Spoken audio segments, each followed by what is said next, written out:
ঘোমটা পড়া কাদের ঘরের বউ তুমি ভাই সন্ধ্যা তারা, তোমার চোখে দৃষ্টি জাগে হারানো কোন মুখের পাড়া।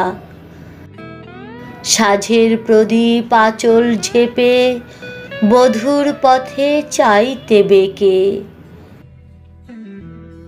চাউনিটি কার উঠছে কেঁপে রোজ সাঝে ভাই এমনি ধারা।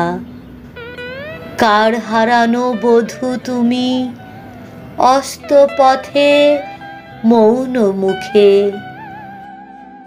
ঘনাও সাঝে ঘরের মায়া গৃহহীনের শূন্য বুকে। এই যে নিতুই আসা যাওয়া এমন করণ মলিন চাওয়া। কার তরে হায় আকাশ বধূ তুমিও কি আজ প্রিয়া হারা।